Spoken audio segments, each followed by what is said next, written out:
Bom dia, nós vamos continuar a leitura do livro de Lex Box, Confiança, Doação e Gratidão, Forças Construtivas da Vida Social. Página 212, vamos iniciar hoje o capítulo 7, o doar e o comprar vistos como arquétipos. Nos capítulos precedentes, já caracterizamos o doar e o comprar de diferentes pontos de vista. Queremos resumir mais uma vez essas características. Doar, forças de levitação, ligado a sentimentos, cria relacionamentos, dádivas, por exemplo, talentos são desenvolvidos, decurso e resultado do processo de desenvolvimento não previsível, aguardar contrapartida, orientado para o outro. E aí tem uma nota de rodapé, essa frase, orientado para o outro, que é o seguinte: no Instituto de Desenvolvimento Organizacional, onde eu trabalhei durante longo tempo, abri a Cida aqui, onde eu trabalhei durante longo tempo em cursos de management, nós fazíamos várias vezes o assim chamado jogo do pentágono. Polígonos regulares de 5 ângulos, pentágonos, de acrílico eram cerrados das mais variadas maneiras, a cada vez em 3 partes. Estes fragmentos eram misturados e entregues a um grupo de, por exemplo, 6 participantes. Cada um tinha a missão de reunir um pentágono inteiro. Nesse caso, os proprietários das peças só as trocavam entre si, dando-as. Pegar era estritamente proibido. Além disso, o exercício era executado em silêncio. Muitas vezes era dramático presenciar o que significava para pessoas que haviam crescido numa cultura do pegar e com uma orientação para as próprias necessidades, verem-se repentinamente numa situação em que só se pode exclusivamente dar, devendo orientar-se pelo que o outro necessita. Ao mesmo tempo, porém, quanto à satisfação da própria necessidade, a pessoa fica completamente dependente de que os demais percebam que ela precisa e também estejam dispostos a tomar uma atitude quanto a isso. Para vários participantes, a dimensão moral desse exercício simples, junto com o penoso autoconfronto, representava um clímax do curso. Bom dia, Denizete, bom dia, Cida. Na coluna do comprar, nós temos forças de gravitação, objetivo, deixa as pessoas livres, é produzido artigo de consumo, decurso e resultado do processo de produção calculado exatamente, troca direta dinheiro-mercadoria, orientado para mim mesmo. Cida e Donizete, a gente está no capítulo 7 do livro, página 212, terminamos agora, vamos para a página 213, para vocês acompanharem. Quando permitimos que essas características exerçam um efeito em nós, pode surgir a sensação de que aqui são abordados 2 mundos completamente diferentes. Cada um deles é um cosmo por si. Será que teremos êxito em encontrar arquétipos nos quais se expressem características desse cosmo? Se temos algum deles, eles podem ajudar-nos a criar uma ligação ainda mais direta com o âmbito da doação e o âmbito da compra. Não é verdade que, através do ato de doar, nós chegamos mais fortemente ao mundo feminino e, através do ato de comprar, a um masculino? Com isso, não nos referimos expressamente ao confronto entre homem e mulher, e sim ao elemento feminino, que o homem também possui, e ao elemento masculino, que a mulher também possui. Acaso o caráter pragmático, calculado, impessoal à sua maneira e muitas vezes egoísta das ocorrências do mercado, não é mais fortemente masculino? E acaso a força prestativa do ato de doar, despertadora de relações e fomentadora de desenvolvimento, não é uma qualidade mais feminina? No mercado predomina o dinheiro. No caso do doar, porém, justamente não. Não é interessante que, ante o cenário aqui exposto, as profissões femininas, ou seja, aquelas em que o componente feminino prepondera, sejam caracteristicamente sempre menos bem pagas do que as masculinas, ou seja, aquelas em que o componente masculino prepondera? Profissões masculinas na fábrica, no escritório, no ambiente bancário e nas seguradoras, nos transportes e nos armazéns, servem diretamente a produtos e serviços comerciáveis, que têm nítidas etiquetas de preço. Atividades desse tipo são relativamente bem pagas. Profissões femininas, ao contrário, contêm um forte componente de doação, como, por exemplo, no cuidado de crianças e no serviço social, em profissões de assistência e no âmbito da saúde, na arte e na cultura, no serviço religioso e no ensino. Em todas essas profissões, o próprio ser humano é o meio de ação. O que atua é aquilo que ele ou ela representa como qualidade. Isso, porém, só pode ser presenteado, sendo também vivenciado como presente. Por isso, não é surpreendente que nessas profissões, que em suas características se encontram tão distantes do âmbito do comércio, o mérito financeiro esteja situado relativamente tão baixo? No entanto, tão logo essas profissões femininas são capturadas pelo âmbito do comércio, recebendo assim um caráter mais fortemente masculino. Ocorre uma revalorização quanto ao pagamento. Isso pode ser constatado em estações de rádio, concertos de música pop, editores de jornais e revistas populares, esporte remunerado, prestações de serviço direcionadas para lucro e similares.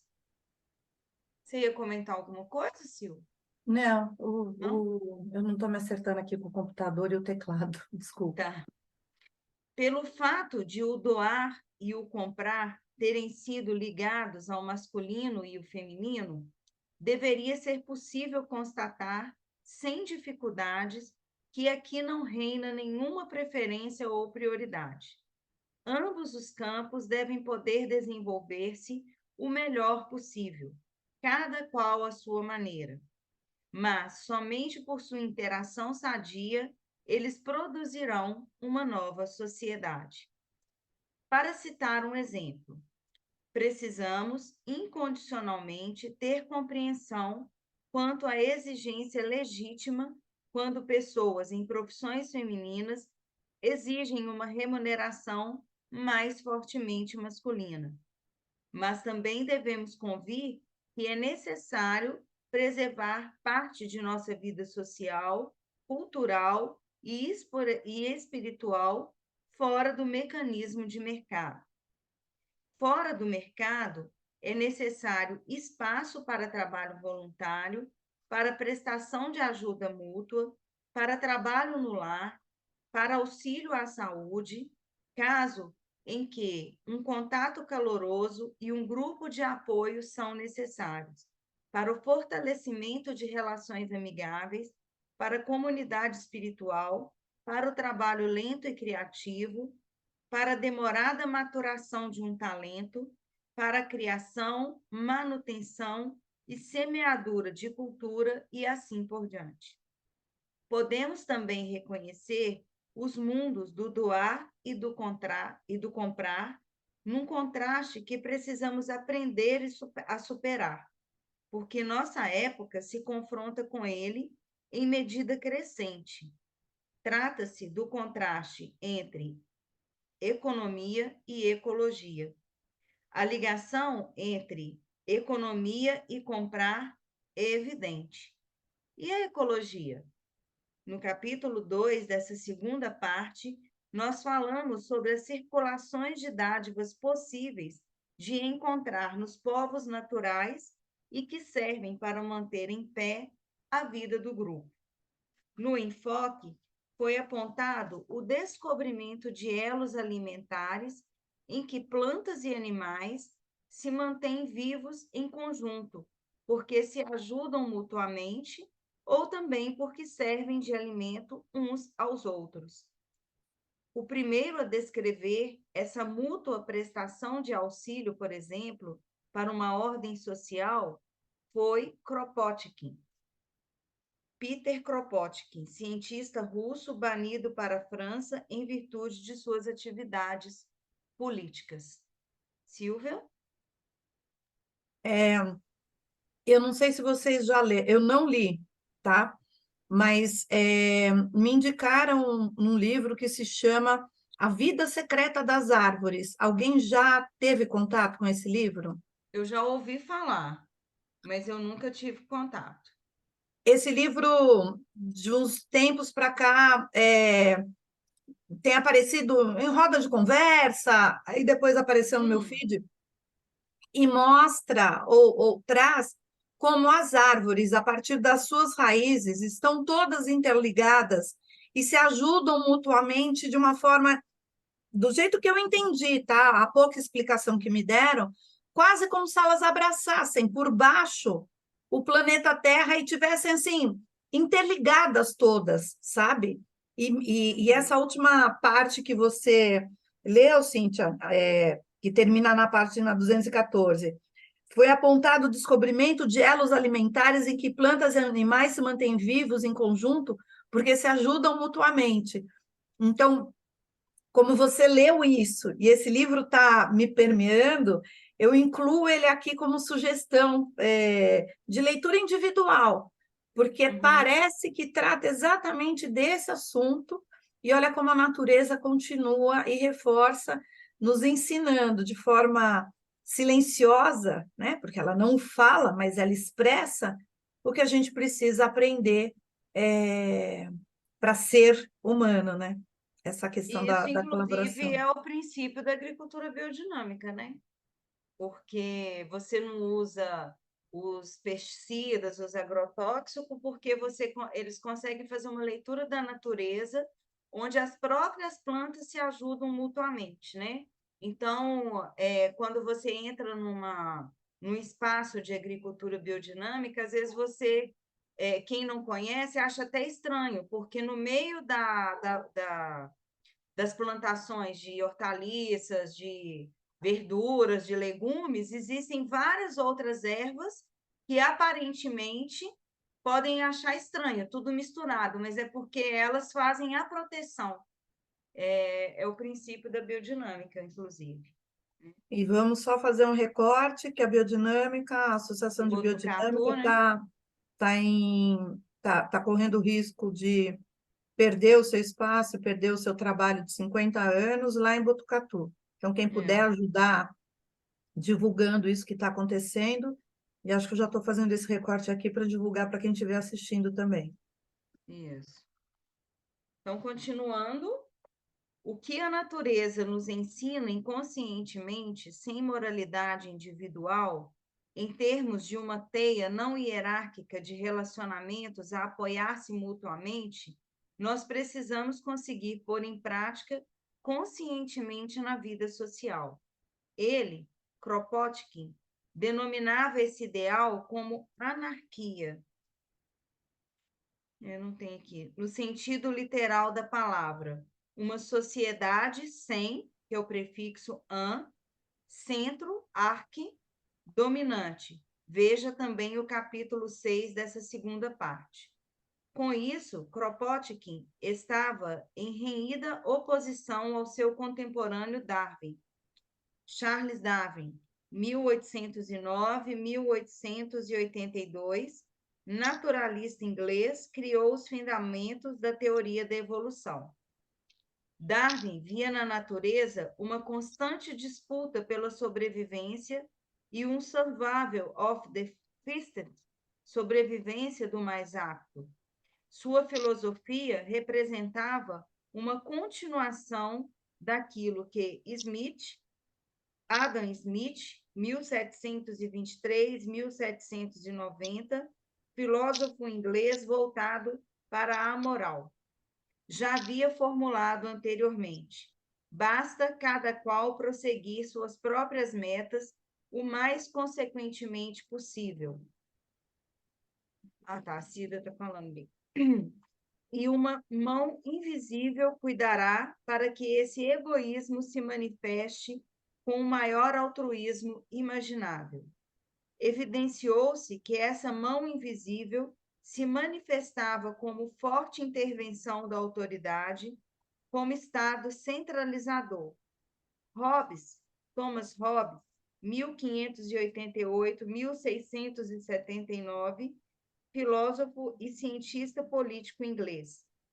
Já havia insinuado essa necessidade anteriormente ao indicar o fato de que os homens não possuem, por si mesmos, absolutamente nenhuma inclinação e capacidade para formar uma comunidade.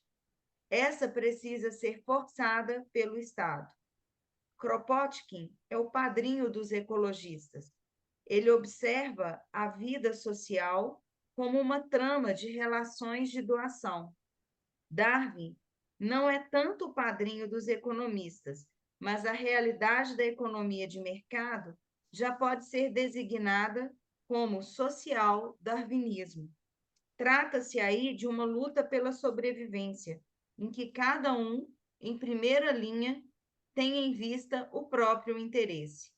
Interessante é que Kropotkin, como russo, aprofundou suas raízes espirituais no mundo oriental, onde está o berço da teocracia e do hábito de doar, enquanto Darwin, como inglês, orienta-se pelo Ocidente, o berço da vida econômica moderna. A briga entre capitalismo e socialismo não está verdadeiramente encerrada com a queda do Muro de Berlim e da Cortina de Ferro. A disputa perdura e se expressa agora, entre outros, na luta pela integração entre economia e ecologia. Em seu caráter, porém, é uma luta entre o unilateralmente masculino e o unilateralmente feminino, uma contenda para instituir colaboração e diálogo entre o comprar e o doar. O que podemos subentender nisso é algo que eu gostaria de esclarecer com um exemplo. Até agora, a vida econômica pode ser caracterizada observando-se o ponto final do processo, o instante em que o produto pronto é oferecido e o comerciante e o cliente estão frente a frente. Nós caracterizamos esse instante como tipicamente masculino, centrado no eu, pragmático e, acima de tudo, sem nenhuma consequência para o relacionamento. Parece que aqui a moral, no sentido da referência ao outro, é a formação de relacionamento, no sentido de uma cooperação duradoura. Não teriam nenhum significado na vida econômica. Naturalmente, não cabe afirmar ser esse o caso. A vida econômica moderna é caracterizada pela divisão de trabalho. Isso significa, em primeira linha, que praticamente ninguém mais é autoprovedor. Todos nós estamos, ao menos quando ainda dispomos de trabalho, muito ocupados em corresponder às necessidades alheias.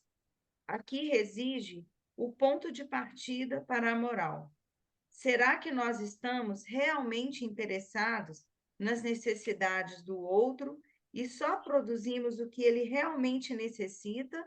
ou, como produtores, determinamos o que é bom para ele e lhe impingimos aquilo de que queremos livrar-nos?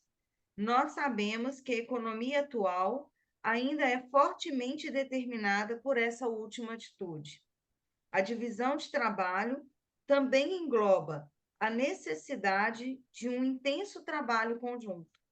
Isso vale não somente para a economia empresarial, trabalho conjunto dentro de uma unidade de produção, mas também para a macroeconomia.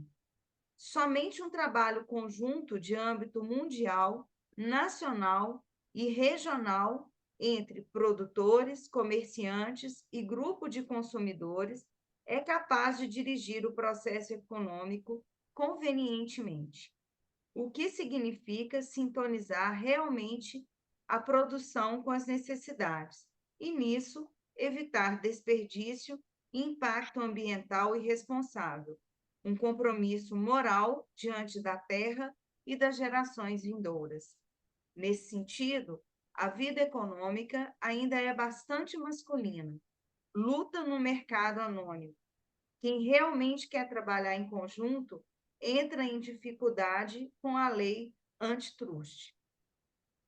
Quando Schumacher, Ernest Frederick Schumacher, 1911-1977, nascido na Alemanha, estudou na Inglaterra e nos Estados Unidos, onde se formou em economia, atuando posteriormente como economista na Inglaterra.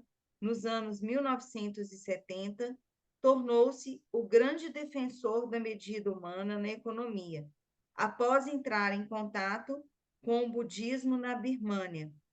Small is Beautiful é o título de seu famoso livro, lançado em 1973, que até hoje inspira os ecologistas. Então, quando Schumacher denuncia publicamente a vida econômica enormemente anônima e agressiva, ao mesmo tempo defende sempre o que ele denomina soft technology, a serviço de uma economia budista. É interessante que ele busca sua inspiração para isso no Oriente. E quando Rudolf Steiner, em suas palestras sobre economia, defende o aconselhamento associativo e relações duradouras entre produtores, comerciantes e grupos de consumidores, está acentuando, segundo minha opinião, também um elemento feminino que falta em nosso sistema econômico. Que lindo esse final, né? Eu fiquei emocionada com uma frase, onde que, quando no penúltimo parágrafo da página anterior fala: aqui reside o ponto de partida para a moral. Será que nós estamos realmente interessados nas necessidades do outro e só produzimos o que ele realmente necessita, ou, como produtores, determinamos o que é bom para ele e lhe impingimos aquilo de que queremos livrar-nos? Como isso muitas vezes pode ser aplicado também, não só na vida econômica, mas na vida prática, sabe? Nas atitudes, a gente colocar no ombro do outro, né? Ou, assim, aquilo que a gente acha que é bom, e daí passar para o outro. É uma forma de domínio, de qualquer forma, né?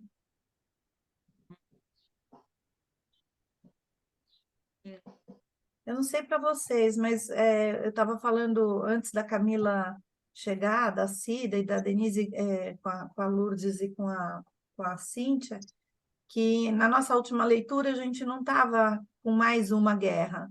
E eu não sei para vocês, mas hoje essas frases, né, eu vou lendo, elas vão ressoando de uma outra forma. Eu não sei se ressoariam da mesma diante de 7 de setembro, sabe? Eu sinto que tem um tom diferente. Não sei se eu tenho um tom diferente ou as frases têm isso.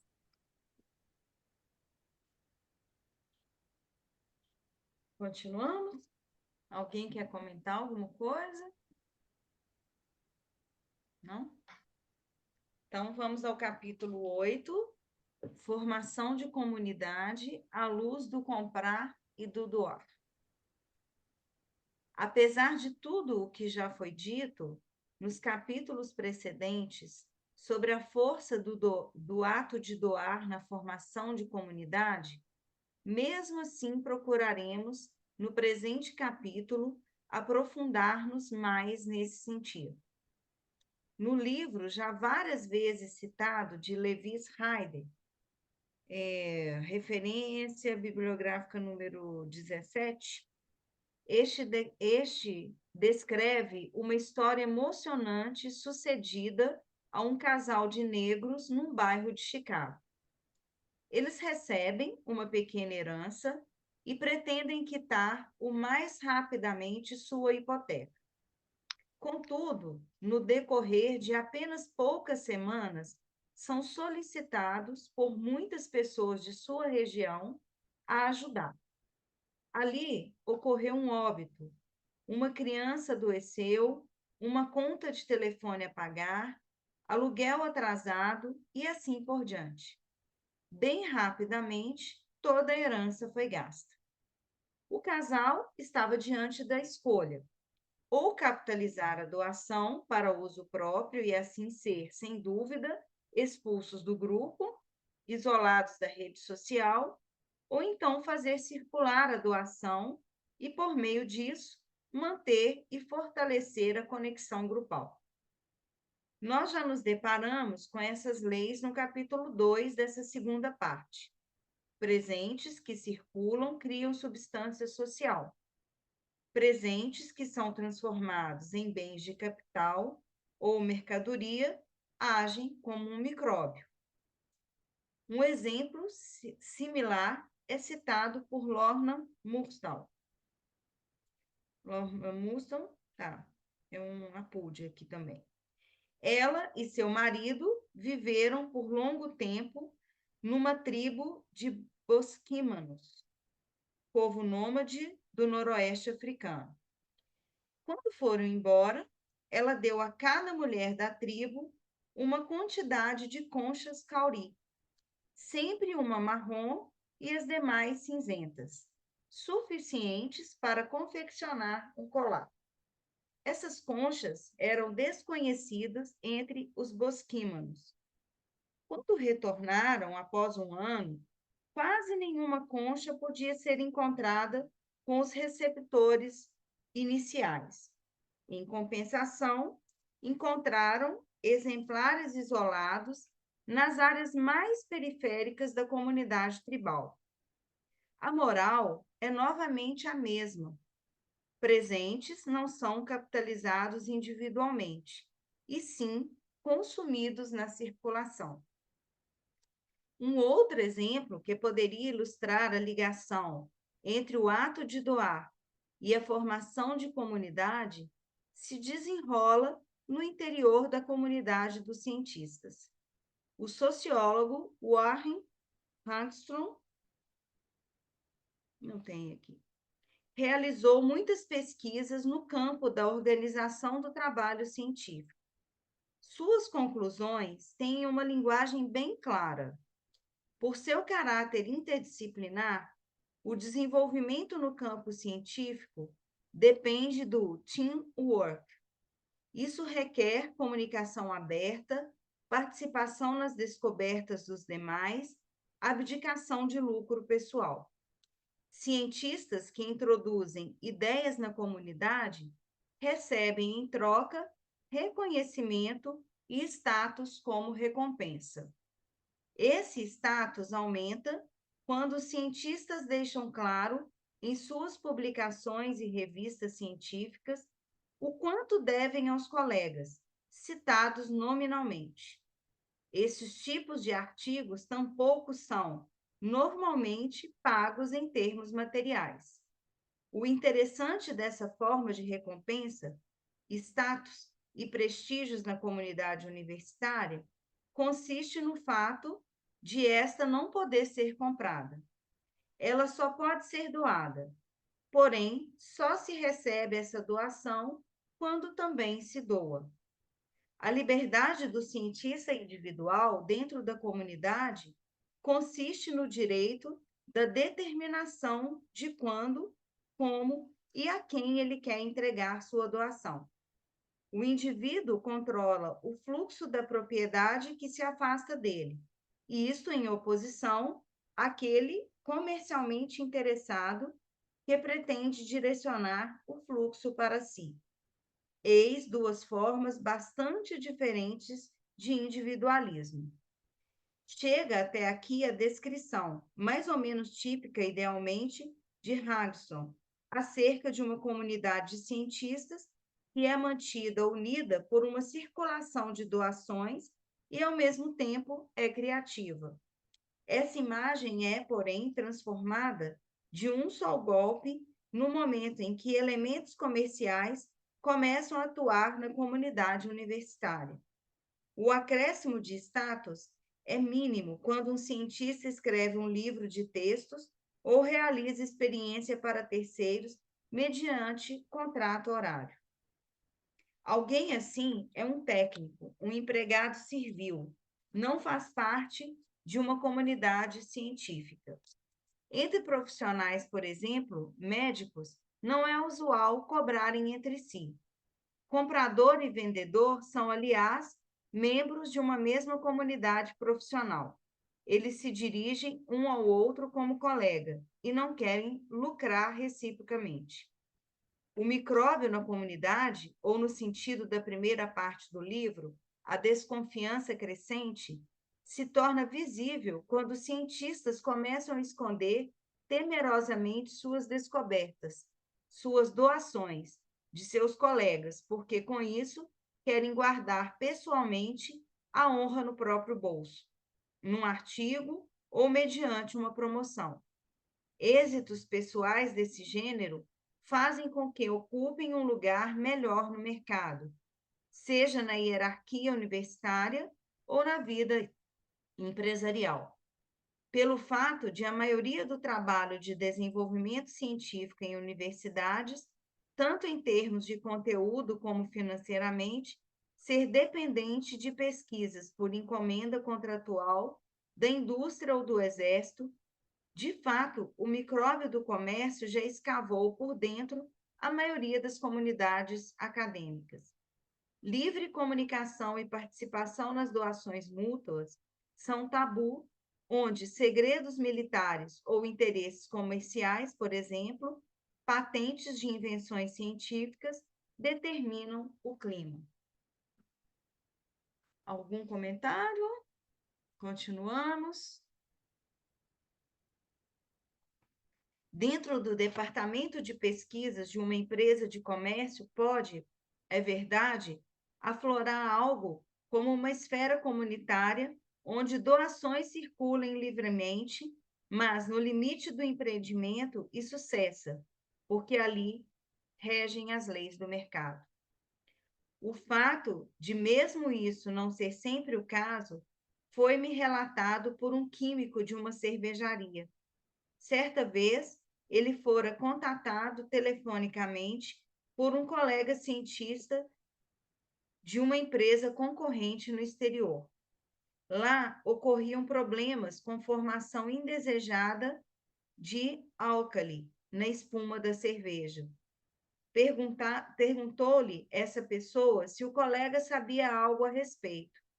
É que se lembrava de ter conversado sobre isso com ele uma vez, num congresso de técnicos cervejeiros.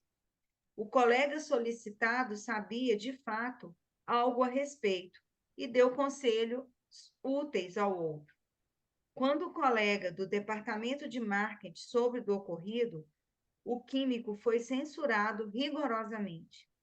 Ele devia entender que, para a posição própria no mercado, seria muito favorável se a concorrência não tivesse solução para o álcali em sua espuma. Então, por favor, da próxima vez, boca fechada. Eis o conflito entre comprar e doar em sua forma clássica. Bem interessante isso, né?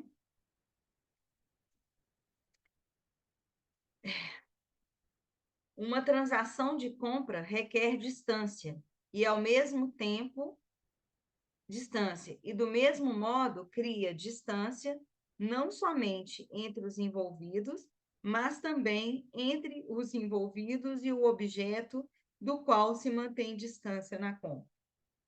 Essa distância também possibilita que se coloque uma placa de preço no produto. Por essa placa de preço, ele pode ser comparado com outros produtos nos quais, por sua vez, também são afixadas placas de preço. Em atos de doação, constatamos o contrário. Eles requerem um relacionamento e criam uma ligação, não somente entre os diretamente envolvidos, mas também entre quem faz a doação e aquilo que ele está doando. Quanto maior for essa ligação, compare-se o preenchimento de um recibo de pagamento com o separar-se de uma joia de estimação. Quanto mais forte será ou se tornará também a ligação com o receptor. O outro tem agora um pedacinho de mim mesmo. Isso cabe literalmente em caso de doação de órgãos, pelo fato de, nessa situação, poder tornar-se muito intensa a ligação sentimental entre doador e receptor. Muitas vezes são feitos conscientemente acordos para aqui impor limites. Talvez essa também seja a reação pela qual o sêmen de bancos de esperma é colocado à disposição anonimamente. Também para profissionais de ajuda, como psiquiatra, consultores, assistentes sociais, sacerdotes e similares, aqui reside um problema. Para poder exercer essas profissões, eles precisam, na relação com seus clientes, manter certa objetividade. Essa não pode ser turvada por um relacionamento não salutar em consequência de presentes. Isso requer tanto de profissionais como de clientes um alto grau de consciência e tato para encontrar, neste caso, o meio termo adequado. No capítulo 2 dessa segunda parte, nós já falamos sobre isso. Quem não quer absolutamente ter relacionamento algum com certa pessoa ou grupo, não pode tampouco aceitar presentes desses. O relacionamento sentimental com o objeto da doação torna impossível colocar uma placa de preço nele. Isso o tornaria comparável a outros objetos. Isso se expressa de forma extrema na situação absurda em que um náufrago, sentado junto com sua mãe, esposa e filho num barco a afundar-se lentamente, é forçado a decidir sobre quem ele deve doar. Isso significa lançar ao mar para manter o barco flutuando. A pergunta sobre quem para ele tem maior valor, ele não consegue responder. Isso lhe é tão pouco possível quanto decidir-se se é preferível ser cego ou mudo.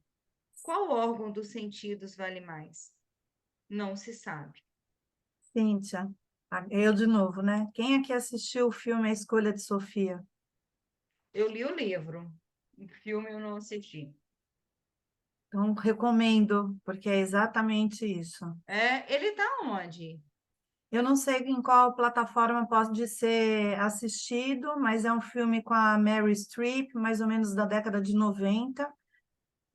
Fala sobre o Holocausto, Uhum. e mais eu não falo, mas é exatamente isso. Eu não li o É, o, livro, o livro eu é só assisti, maravilhoso. eu assisti o filme acho que umas 5 vezes.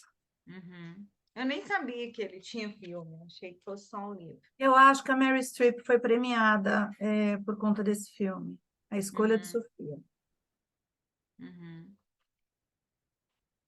Eu acho que a gente poderia ir parando aqui para não porque deu uma. Eu acho que fez Sim, uma boa pausa, assim, do que esse capítulo ele é muito grande, né? Para a gente poder continuar e não ficar partido, né? O que vocês acham? para mim tá bom. Pode ser? Inicia na página No... 222, no i- capítulo 3, é isso? Isso.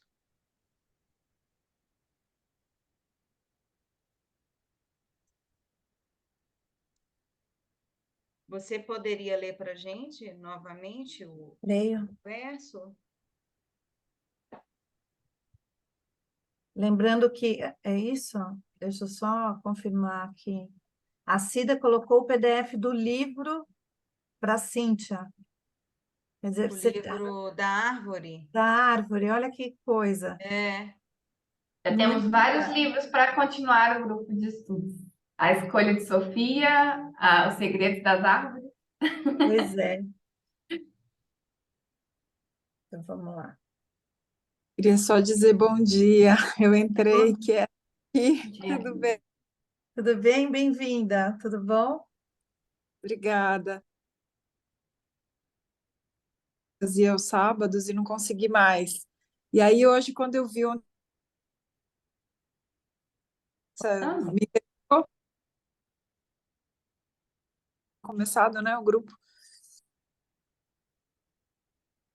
de vocês. Obrigada, viu? A todas. A gente que agradece. Então, agora eu vou ler o verso que nós usamos no início do encontro. Eu busco no meu interior o atuar das forças criativas, a vida dos poderes criativos. Fala-me, o poder da gravidade da terra pela palavra dos meus pés. Fala-me, o poder formativo dos ares pelo canto de minhas mãos. Fala-me, a força da luz do céu pelo refletir de minha cabeça. Como no homem, o mundo fala, canta e reflete. Boa quinta-feira para todas vocês e até a semana que vem. dia. Beijo. Eu quero o Tchau. livro! Também. Eu também. Bom dia.